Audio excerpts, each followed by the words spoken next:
Y pasamos a la siguiente conferencia titulada Políticas Públicas y el Desarrollo de las Nuevas Tecnologías. Contará con la coordinación del doctor Miguel Troisi y la participación de la doctora María Cecilia Lorzizano, el doctor Claudio Stivelman y la doctora Alexandra Biasuti.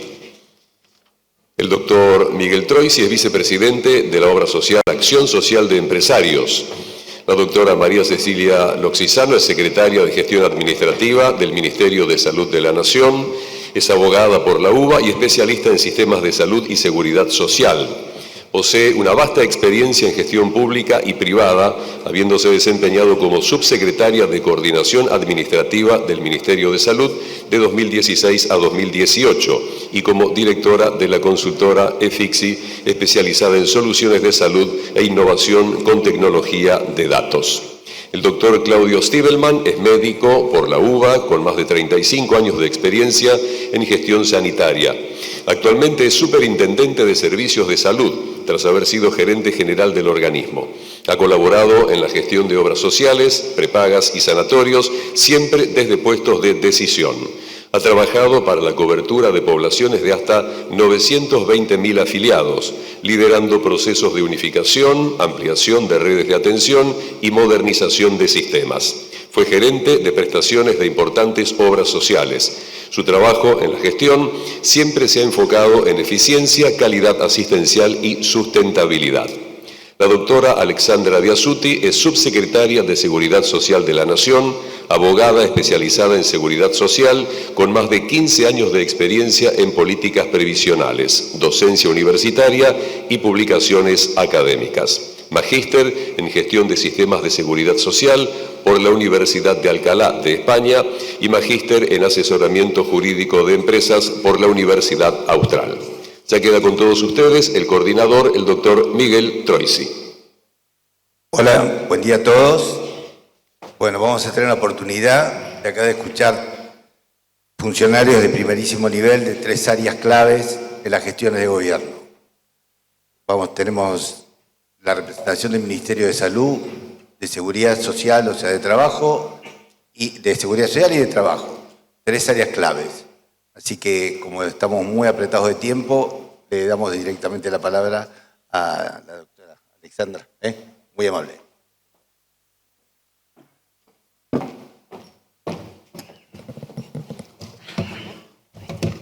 Bueno, buenos días a todos. Es la primera vez que participo en un congreso de salud y para mí es una gran alegría porque si bien la salud es una parte fundamental de la seguridad social, como la gestión sanitaria se encuentra separada de la gestión del resto de las prestaciones de la seguridad social, como son las jubilaciones, las pensiones, los riesgos de trabajo, muchas veces en la práctica hace que no tenga un abordaje integral, cuando claramente es necesario una articulación constante. Así que muy contenta de estar hoy acá con ustedes. Cuando hablamos de seguridad social, hablamos de un conjunto de prestaciones o de un sistema que nos acompaña a lo largo de toda la vida. Como decía William Beveridge, uno de sus grandes teóricos, de la cuna hasta la tumba. Y en ese acompañamiento, la salud la salud es el gran primer capítulo de la seguridad social. De hecho, las prestaciones de salud son la primera forma organizada de protección social del mundo moderno, que se remonta en sus orígenes a fines del siglo XIX, en la Alemania del canciller Otto von Bismarck. Es así que en 1883 se crea el primer seguro social obligatorio de salud para los trabajadores industriales y recién años posteriores los seguros por riesgos del trabajo y por vejez, invalidez y muerte.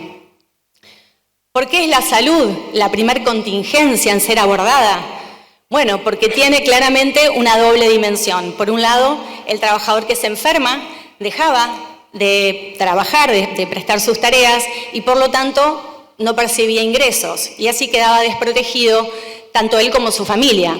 Pero también en una sociedad en ese momento industrializada, con una economía en amplia expansión, esta falta de trabajo por parte de las personas, digamos, interrumpía la producción, y esto generaba no solo perjuicios para su empleador, sino también para el Estado y para la sociedad en su conjunto. Entonces, es así que surge la idea de este seguro social, basado en 3 grandes lineamientos que de hecho se mantienen a la actualidad, que es la obligatoriedad, la contribución o financiamiento compartido entre el empleador, el trabajador y el Estado, y la solidaridad intergeneracional. Este modelo de seguro social basado en el empleo asalariado, que se llama bismarckiano en relación a este canciller alemán, se extendió rápidamente por Europa, pero luego también fue inspirando otro sistema de William Beveridge del Reino Unido en 1942, que ya pensaba en una cobertura universal, cuyo objetivo era proteger a todos frente a todas las contingencias, desde el nacimiento hasta la muerte. Por eso esta frase célebre, digamos, que la seguridad social nos acompaña de la cuna hasta la tumba. Y en Argentina, a mediados de la década del 40, con el desarrollo de los movimientos sindicales, nacen las obras sociales. Y esta cobertura de salud basada en el seguro social, del empleo formal asalariado, se fue consolidando durante décadas, pero también, como pasó en Europa, se fue extendiendo hacia una cobertura de salud universal. Así es que hoy se combinan 3 grandes subsistemas, como son el público, el de obras sociales y el privado. Bueno, claramente nos encontramos en un cambio de época en relación a estos supuestos que dieron origen al seguro social y a la seguridad social actual.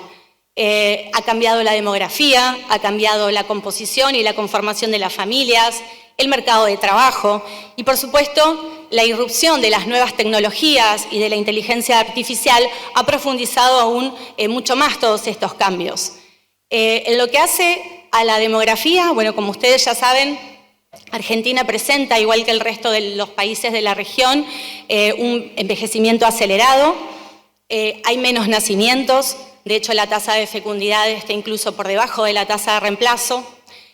Paralelamente vivimos más, y si bien esto es un logro de la medicina, de la prevención y de las políticas públicas, también genera ciertas tensiones o desafíos que son necesarios abordar, porque más longevidad implica más gasto en salud, y más gasto en salud implica un mayor financiamiento.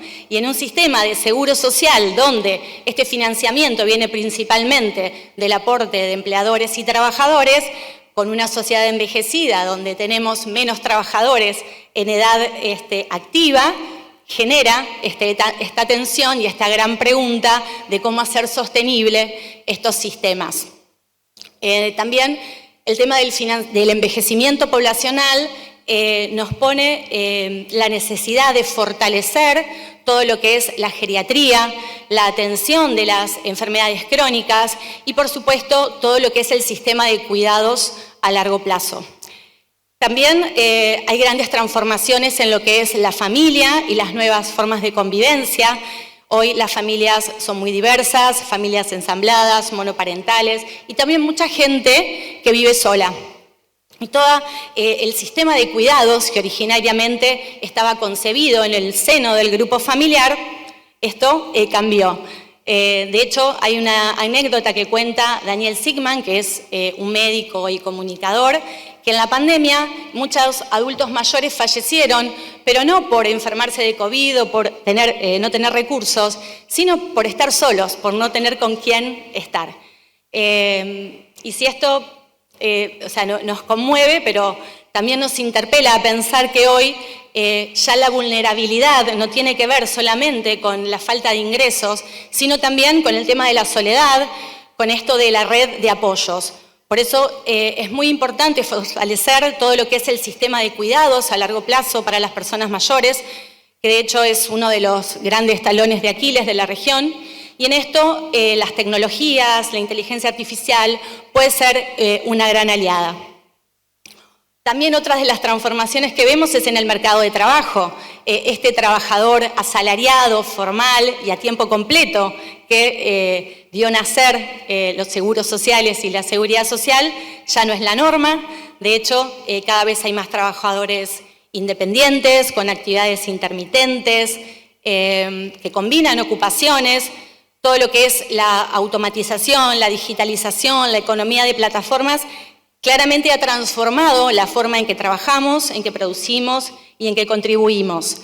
Y claramente, bueno, toda la tecnología, la inteligencia artificial profundizó mucho más todos estos cambios y ante este nuevo escenario, ante este nuevo paradigma, tal vez modificaciones paramétricas o algunas correcciones no sean suficientes para corregir esta cuestión. Entonces, creo que es necesario repensar todo el sistema de protección de seguridad social, repensar realmente cuáles son las contingencias que la seguridad social debería cubrir, cuáles son las prestaciones que deberían otorgarse, cómo financiarse. Bueno, y acá la inteligencia artificial y las tecnologías como herramientas pueden ser muy útiles. En definitiva, la seguridad social no es otra cosa que como una comunidad se organiza para cuidar y estas herramientas, estas tecnologías pueden mejorar esa forma de cuidado. Creo que el gran desafío de las políticas públicas en esta etapa es integrar tecnología con humanidad para potenciar esta última, porque si algo nos enseña la historia de la seguridad social es que todo avance, que todo cambio tecnológico solo cobra sentido si está puesto al servicio del bienestar común. Muchas gracias.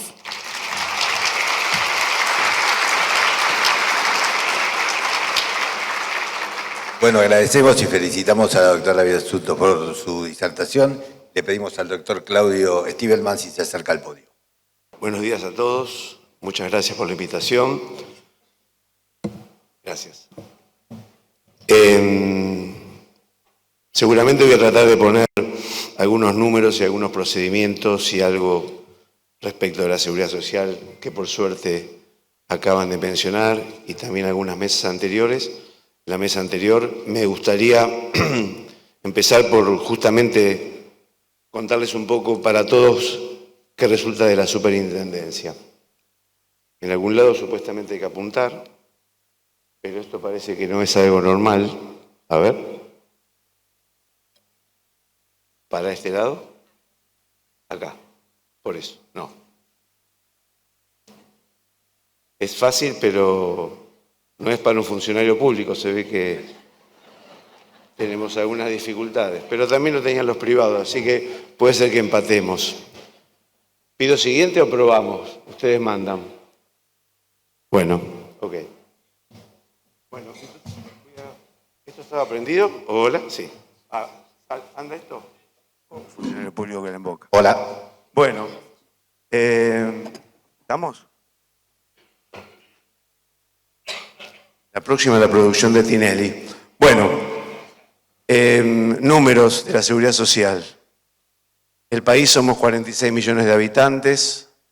19 millones de personas están cubiertos por la salud pública, que claramente es jurisdiccional, municipal, provincial, la rectoría del ministerio. Y después la seguridad social, son unas 14 millones de personas son las que están directamente relacionadas con los agentes del seguro de salud, las obras sociales propiamente dichas. Se suman 2 millones más aproximadamente de afiliados voluntarios de la empresa de medicina prepaga. Es decir, que esos 17 millones de personas son el universo de la superintendencia. En esta situación podemos ver claramente por qué decimos que es un sistema fracturado, fragmentado. Todos estos cuadraditos implican personas que no se relacionan de la misma manera y que también son parte de la seguridad social, sea de las provincias, como en el caso de los afiliados de las organizaciones provinciales, de las universitarias, del IOFA, de las Fuerzas Armadas, de las fuerzas de seguridad, del Congreso. Es decir, que resulta evidente que esto es bastante fragmentado, ¿sí? Esto es para adelante, entonces tenemos que ir para el otro lado. La superintendencia, cuando hablamos recién de... ahí estamos. ¿A qué se dedica? Son 3 leyes, la 23660, la 23661, la ley de medicina prepaga. Nuestro objetivo es atender estas leyes. Somos el organismo de control para esas leyes y nuestra misión es buscar y encontrar los diferentes mecanismos que permitan la sustentabilidad. obviamente no estamos cerca de conseguir esa sustentabilidad. Muy rápido porque el tiempo es poco. Bueno, nuestra obligación rápidamente es registrar, supervisar, fiscalizar, administrar el Fondo Solidario y nuestros objetivos: libre elección, impulsar la libre competencia y alcanzar la sustentabilidad. Cuando el doctor antes mencionaba el tema del aporte y la contribución, el famoso 6 más el 3, es una imposición y nuestra organización, la superintendencia, tiene la obligación legal, moral, espiritual de justamente generar el cuidado de ese 6 más el 3. En el último tiempo, digamos, esto claramente no ocurría. La fiscalización y el control no defendía ese 6 más el 3. ¿Qué pasaba? Hubo muchos años de falta de gestión, de fiscalización. No les voy a contar, el gobierno habitualmente no utiliza el espejo retrovisor, como dijo el otro día, vamos para adelante, pero si miramos un poquitito nos damos cuenta que la fiscalización no estaba, que el control no estaba, que faltaba claramente un mecanismo de auditoría constante, permanente, muchos años de ineficiencia en la inversión. Nadie tomó la medida de cuánto es la oferta para determinada población y evidentemente uno de los temas que fue una de las partes principales del inicio del gobierno fue el congelamiento que encontramos de los valores de la cuota de medicina prepaga. Realmente fue un tema que nos llevó a estar en la tapa de los diarios y finalmente pudimos resolver hacia mayo del año 2024 y no fue un trabajo sencillo, ni nuestro ni tampoco de las empresas de medicina prepaga. Desde el punto de vista, el organismo tiene que cumplir con su función y buscar la sustentabilidad del sistema. ¿Qué hicimos hasta ahora? Libertad de elección, quedó claro. El tema del fin de la triangulación, había un montón de dinero, nosotros lo evaluamos en casi 20 o 30 mil millones de pesos mensuales, que iban hacia un mecanismo de triangulación entre obras sociales y prepagas que definimos y quedó efectivamente terminado.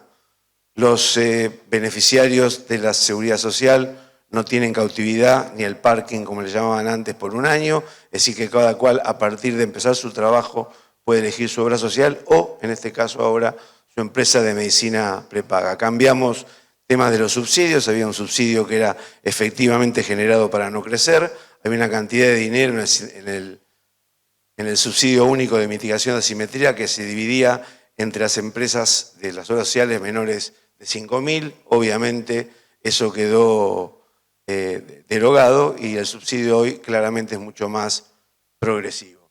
Y la estructura de la superintendencia también fue disminuida.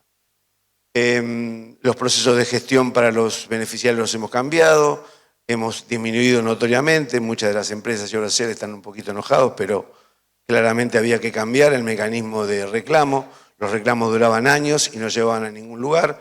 Hoy estamos cumpliendo con los tiempos, penalizando a quien corresponde, es decir, claramente hoy se debe cumplir con el tema de cobertura, afiliación y cualquier reclamo justo, lógico y evaluado por la superintendencia tiene tiempos definidos para su respuesta.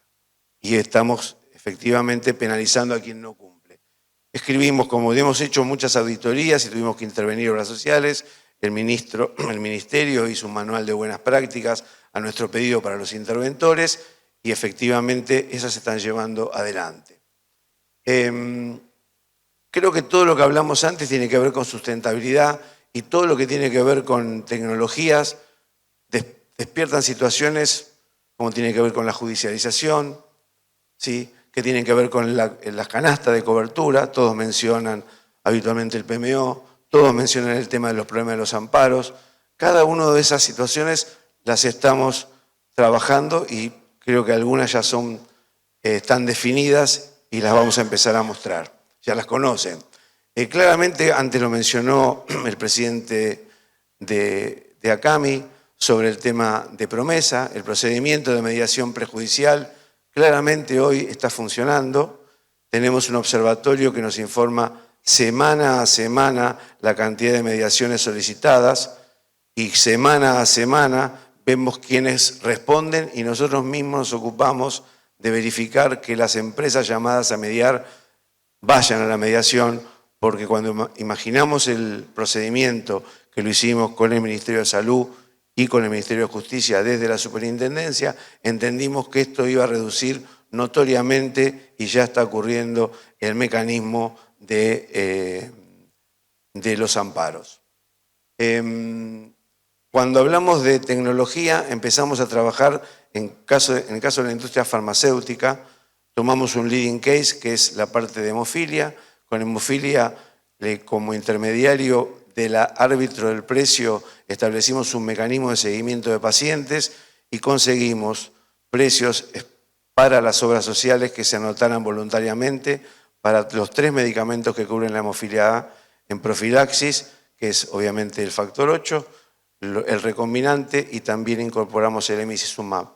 Esto evidentemente está, además de conseguir el traqueo real y cotidiano de los pacientes, redujo a menos, voy a pasar rápido los slides, a menos de 5 horas la auditoría, a menos de 8 días la entrega de los medicamentos, voy a pasar muy rápido, se incorporaron casi ya el 90% de los pacientes que estaban censados, más del 100% de los que teníamos censados en los pacientes con el emicizumab, donde el emicizumab no solamente conseguimos un precio, sino, porque hablando de valor a diferencia de precio, conseguimos establecer un protocolo de acceso a la medicación consensuado con la industria para que esos pacientes que efectivamente cumplan con ese protocolo lo reciban.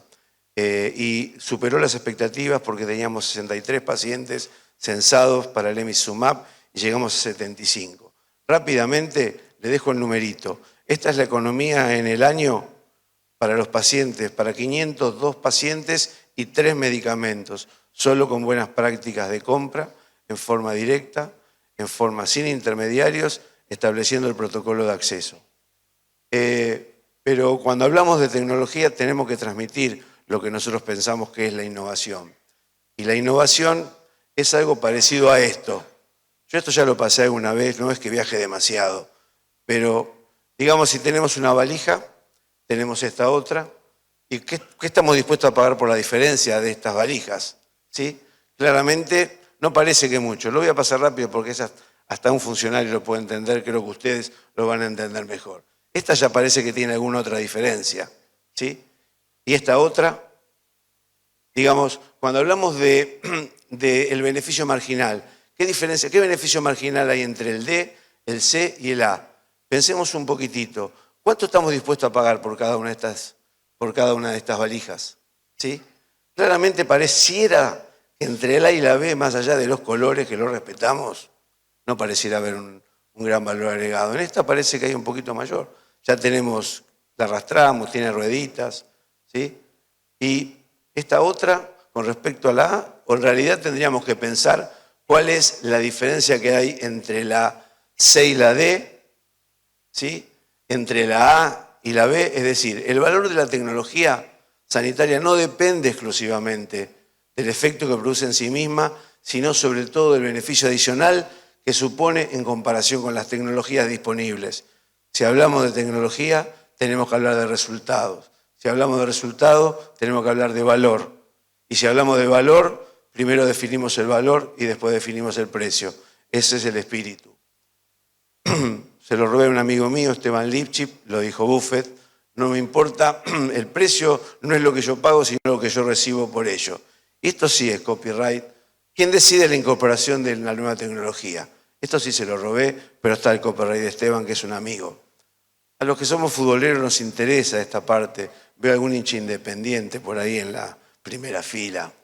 La agencia regulatoria nos dice, es ahí. ¿Sí? El prescriptor nos dice, es adentro. El financiador dice, está fuera del área. El productor de tecnología fue adentro del área. ¿Sí? La asociación de pacientes, ¿y de qué lado estamos? A veces la asociación de las sociedades científicas también. Y vamos a necesitar algo que muchas veces falla en Argentina, pero que en un contexto de múltiples actores, ¿quién es el que verdaderamente va a definir y va a tomar la mejor decisión? Les pido disculpas a los futboleros, el VAR habitualmente no lo hace. Lo miro a mi amigo que no le cobraron el penal el otro día fuertemente, pero claramente la Agencia de Evaluación de Tecnología podría definirnos ¿Cómo podemos hacer para tomar la mejor decisión? Nosotros estamos trabajando, aunque no la tenemos, con ese concepto y voy a terminar con lo siguiente. ¿Qué estamos haciendo? Revisando la cobertura médica obligatoria. No podemos dejar de hacerlo.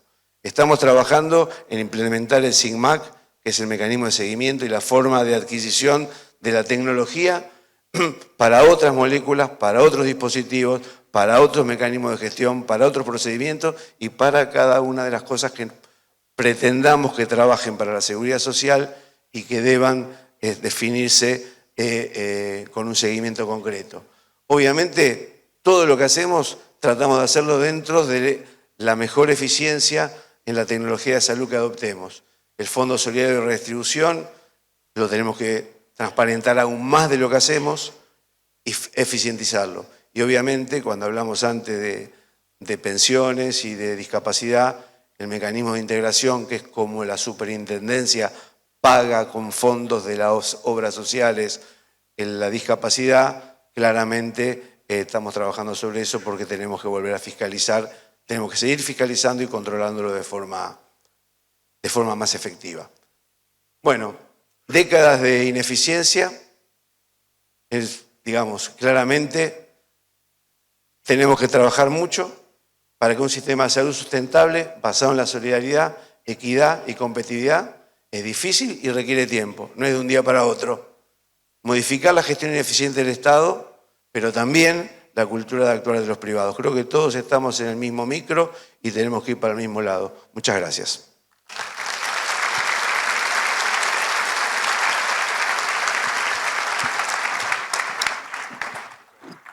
Bueno, buenos días a todos. Muchas gracias a Cami por invitarme a participar de este evento. Quería compartir con ustedes algunas reflexiones, algunos aspectos sobre la implementación de inteligencia artificial y tecnología de los datos en la gestión pública. El nuevo paradigma del Estado es anticiparse, integrarse y decidir con inteligencia. Este cambio cultural que impulsamos nos hace dejar atrás décadas de inercia, de fragmentación de la acción pública y fragmentación de los datos, para pasar a un trabajo coordinado, integrado y colaborativo que nos permita tomar decisiones basadas en la evidencia y no en la intuición. Esto dicho hace tiempo parecía un sueño.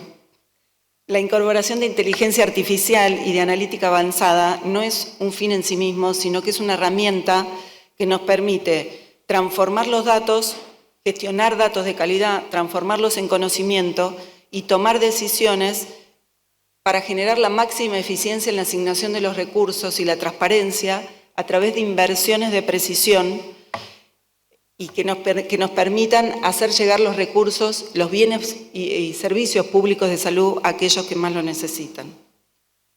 El Ministerio está transitando en este sentido un proceso histórico de cambio y me pareció importante para este momento poder compartir con ustedes algunos resultados para que se vea cómo la tecnología, cómo el uso de estas herramientas, la inteligencia artificial y la tecnología de los datos nos permitió hacer cambios que impactaron directamente en resultados sanitarios y en las políticas públicas. 3 casos, la situación de la sala de situación nacional y el caso del dengue, las vacunas y el caso de la vacuna antigripal y medicamentos oncológicos para personas de alta vulnerabilidad y con riesgo de vida. En relación a la sala de situación nacional, empezamos a trabajar en una gestión predictiva. Esto surge a punta de partida de nuestra intervención en dengue, donde creamos una unidad de coordinación del dengue con todas las áreas transversales del Ministerio que trabajan tanto dentro del Ministerio como de sus organismos. Creamos un tablero interactivo, diseñamos indicadores inteligentes y dentro de estos un set de indicadores larvarios que nos permitían monitorear el crecimiento de las larvas y de los mosquitos hasta convertirse en mosquitos en tiempo real. Esto parece algo imposible, pero desde ese tablero nosotros podemos monitorear qué pasa en la jurisdicción, qué pasa en el departamento, qué pasa en el barrio. Y también podemos tomar acciones. Desarrollamos un sistema de predicción o un modelo de anticipación más bien que nos permitió identificar 3 departamentos donde los casos iban a crecer exponencialmente y donde pudimos llegar a anticiparnos con la fumigación, con los equipos de trabajo tanto de Nación como de las provincias. Y obviamente esta situación no se produjo, el impacto se redujo. Lo importante también de esta estrategia es cómo generamos que los datos a lo largo del tiempo sigan siendo oportunos y que permitan monitorear, como les decía, en tiempo real las estrategias. Y esto tuvo que ver con el trabajo colaborativo con las provincias dentro de este ecosistema y donde allí podían obtener datos y con estos datos facilitar la carga, ¿no? Es decir, para obtener datos debían cargarlos y esto generó un círculo virtuoso que involucró a las provincias en la resolución de la temática. Pero esto no quedó ahí. Nosotros trabajamos también en el ámbito regional del Mercosur para monitorear qué pasaba con el dengue en las fronteras. Y Argentina plantea en el Mercosur en el 2024 esta iniciativa que la sigue Brasil y que este año se transformó en una iniciativa de todos los países del Mercosur a través de una resolución que se dictó y que está haciendo que este espacio colaborativo funcione, está en construcción, en OPS, y nos permita trabajar en este modo. Imagínense si esto hubiera pasado en la pandemia y nosotros hubiéramos tenido este espacio colaborativo donde todos los estados se cerraban, las fronteras se cerraban y no se podía dialogar, tener un espacio seguro, digital, para interactuar entre países, hubiera sido de un valor incalculable. El segundo caso es el de las vacunas. El calendario nacional de vacunación es una política prioritaria para la Argentina y también es uno de los presupuestos más importantes que tenemos de salud. En nuestro país sistemáticamente se destruyeron las vacunas. Solamente en 2023 se destruyeron 4 millones de dosis por 13.3 millones de dólares. ¿Qué pasó? No había planificación adecuada, se usaban parámetros de hace más de 3 décadas, se compraba el histórico, se compraba lo mismo del año pasado, se compraba por las dudas. Nosotros tomamos claramente la decisión de cambiar esto, implementamos una planificación inteligente con parámetros dinámicos que validamos con inteligencia artificial. Hoy día es así, pero la estrategia o a futuro pensamos en planificar directamente con la inteligencia artificial y validar con la inteligencia humana. Trabajamos en nuevas cláusulas contractuales que nos permitían aumentar el volumen de las compras de manera automática. En el caso de no usarlas, no hacer una inversión adicional o desmedida, y en caso de usarlas generaban un descuento adicional sobre el volumen total de la compra. Trabajamos también escalonando la logística de acuerdo a la performance de las provincias y también mejoramos los niveles de registro de la vacunación tomando una aplicación Nomivac que se usaba exclusivamente para COVID, que la adaptamos y nos permite registrar hoy lo que ocurre con todas las vacunas del calendario nacional. También trabajamos en cobertura con los ministerios de educación de las provincias y con las provincias en términos de la comunicación y del diseño de contenidos. Lo más significativo que había en el caso de la vacuna antigripal era una compra que demandaba el Estado Nacional 60 millones de dólares anuales para abastecer al país. La compra terminó teniendo un valor de 37 millones, es decir, produjimos una eficiencia de 23 millones de dólares. Esto, bueno, es un dato histórico porque nunca había pasado, pero no solamente tiene que ver con la replanificación de vacunas, sino también tiene que ver con la previsibilidad en las condiciones de pago y en el plazo de pago, que hizo que se generara mayor competencia, que se presentaran más oferentes y que consiguiéramos este precio diferencial. Pero también es importante ver qué pasó con estos recursos, qué hicimos con esta eficiencia. Y, por ejemplo, fortalecimos la vacunación de embarazadas para la prevención del virus sincicial respiratorio. Esta es una estrategia existente que consolidamos, que protege a los bebés hasta 6 meses de edad. Y puntualmente acá se evaluaron resultados en esta sala de situación que les mencionaba, donde observamos que la vacunación produjo una reducción de las hospitalizaciones en un 62%, y una reducción de los ingresos a terapia intensiva de un 70%. Es decir, salvamos vidas. Agregamos una innovación, un monoclonal en Nirsevimab, que nos permite también generar mayor adherencia al tratamiento para los prematuros hasta 32 semanas, con cardiopatías y otras patologías asociadas. Y obviamente generar este diferencial teniendo en cuenta que la tecnología anterior involucraba 4 concurrencias a los centros médicos para completar el tratamiento. También ampliamos la cobertura para el sarampión, las paperas y la rubiola, adelantando el segundo refuerzo de vacunación para los niños de 18 meses. Esto nos deja más protegida la población. Invertimos $4.2 millones en esta estrategia. Con esta eficiencia también logramos hacer frente al brote de sarampión de comienzos de este año con la compra de 900.000 dosis de doble viral y estamos haciendo para el año próximo una inversión de 3.8 millones para las vacunas contra el dengue. El último caso, con este termino, tiene que ver con medicamentos oncológicos, como le decía, para personas de alta vulnerabilidad. Y en este caso establecimos un sistema complementario de compra a través de un convenio con PAMI, por un lado, a través de compras de licitaciones, donde incluimos varias de las presentaciones que se gestionaban a través de este programa. Quizás si se acuerdan, anteriormente DATSE, hoy se denomina DINADIC. Y trabajamos mucho sobre lo que era la compulsa, que era un sistema que está muy hoy en jaque, donde a través de la tecnología logramos generar una amplia transparencia y generamos más eficiencias todavía. Acá lo que hicimos es incluir un botón dentro de la página del Ministerio de Salud. Trabajamos sobre el registro de comprar y notificamos a todos los registrados en comprar. Si bien la compulsa no se puede hacer por comprar porque no está previsto, utilizamos este método, lo que generó de notificaciones que iban de 15 a 20 prestadores a incluir 200 notificaciones. Por supuesto, esto incrementó las ofertas.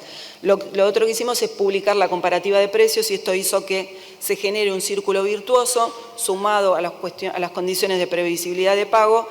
Hoy día DINADIC está teniendo eficiencias de entre el 15 y 55% con relación a lo que ocurría antes de adoptarse esta estrategia, fines de 2024-2025. Lo mismo pasó en el caso de los amparos. En los amparos trabajamos con este mismo método de compulsa. Saben que como hay riesgos de vida y fechas ciertas de entrega, tampoco se puede recurrir a comprar, pero utilizamos este método. Se generó una eficiencia estimada de $40 millones con relación entre amparos y DINADIC, total para entre finales de 2024 y lo que va de 2025.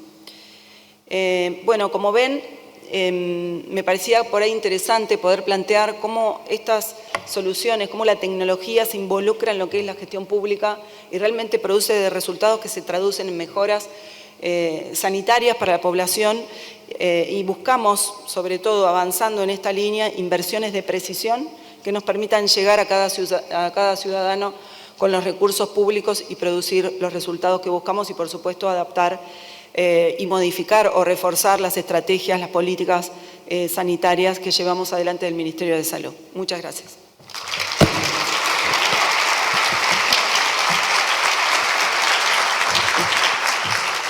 Bueno, con la presentación de la doctora Losizano damos por finalizado este panel. Le pido para despedirlos un nuevo aplauso. Gracias a todos.